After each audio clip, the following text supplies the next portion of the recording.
ರಾಯಚೂರಿನಲ್ಲಿ ಬಿಸಿಲಿನ ತಾಪಕ್ಕೆ ವ್ಯಕ್ತಿಯೊಬ್ಬರು ಬಲಿಯಾಗಿದ್ದಾರೆ.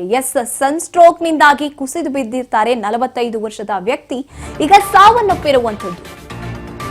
ರಾಯಚೂರಿನಲ್ಲಿ ಬಿಸಿಲಿನ ತಾಪಕ್ಕೆ ಒಬ್ಬ ವ್ಯಕ್ತಿ ಬಲಿಯಾಗಿದ್ದಾರೆ. ಸನ್ ಸ್ಟ್ರೋಕ್ ನಿಂದಾಗಿ ಕುಸಿದು ಬೀಳ್ತಾರೆ 45 ವರ್ಷದ ವ್ಯಕ್ತಿ.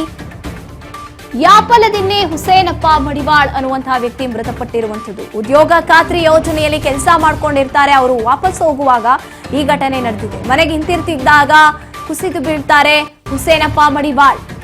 ಆಸ್ಪತ್ರೆಗೆ ಸಾಗಿಸುವಂತ ಮಾರ್ಗ ಮಧ್ಯೆಯೇ ಹುಸೇನಪ್ಪ ಅವರು ಸಾವನ್ನಪ್ಪಿರುವಂತದ್ದು. ಯಾಪಲನಿ ಪೊಲೀಸ್ ಠಾಣಾ ವ್ಯಾಪ್ತಿಯಲ್ಲಿ ನಡೆದಿರುವಂತಹ ಘಟನೆ ಇದು.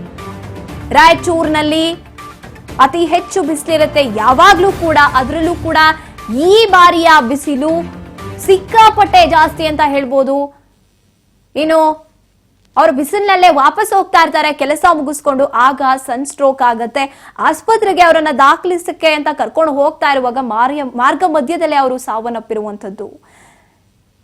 ಉದ್ಯೋಗ ಖಾತ್ರಿ ಯೋಜನೆಯಲ್ಲಿ ಕೆಲಸ ಮಾಡ್ಕೊಂಡಿರ್ತಾರೆ, ವಾಪಸ್ ಹೋಗ್ತಾ ಇರ್ತಾರೆ, ಆಗ ಸಾವನ್ನಪ್ಪಿರುವಂತದ್ದು. ಇತ್ತೀಚೆಗಂತೂ ಈ ತರದ ಸುದ್ದಿಗಳು ಕೇಳಿ ಬರ್ತಾ ಇದೆ. ಬಿಸಿಲಿನ ತಾಪ ಎಷ್ಟರ ಮಟ್ಟಿಗೆ, ಅದಕ್ಕೇನೆ ಕೂಡ ಆರೋಗ್ಯ ಇಲಾಖೆ ಸೂಚನೆಗಳನ್ನ ನೀಡ್ತಾ ಇರುವಂತದ್ದು, ಎಚ್ಚರಿಕೆಯನ್ನ ನೀಡ್ತಾ ಇರುವಂತದ್ದು. ಈ ಬಿಸಿಲು ಇದ್ದಾಗ ಸ್ವಲ್ಪ ಹೊರಗೆ ಹೋಗೋದನ್ನ ನೋಡ್ಕೊಂಡು ಕಡಿಮೆ ಮಾಡ್ಕೊಳ್ಳಿ. ಯಾಕಂದ್ರೆ ಈ ಬಾರಿಯ ಬಿಸಿಲು ಭಯಂಕರವಾಗಿದೆ. ಈ ರೀತಿಯಾದಂತಹ ಸನ್ ಸ್ಟ್ರೋಕ್ ನಿಂದಾಗಿ ಎಷ್ಟೋ ಸಾವು ನೋವುಗಳು ಸಂಭವಿಸಿರೋದನ್ನ ಸುದ್ದಿಗಳನ್ನ ನಾವು ನೋಡ್ತಾನೆ ಇದೀವಿ. ಹಾಗಾಗಿ ಎಚ್ಚರಿಕೆಯಿಂದ ಇರಬೇಕು ಅಂತ ಆರೋಗ್ಯ ಇಲಾಖೆ ಹೇಳ್ತಾ ಇರುವಂತದ್ದು ಇದೇ ಕಾರಣಕ್ಕೆ. ಅದರಲ್ಲೂ ಕೂಡ ವಯಸ್ಸಾದವರು ಅಥವಾ ಉಸಿರಾಟದ ತೊಂದರೆ ಇರುವಂತವರು ಈ ಕಡೆ ಗಮನ ಹರಿಸಬೇಕಾಗುತ್ತೆ.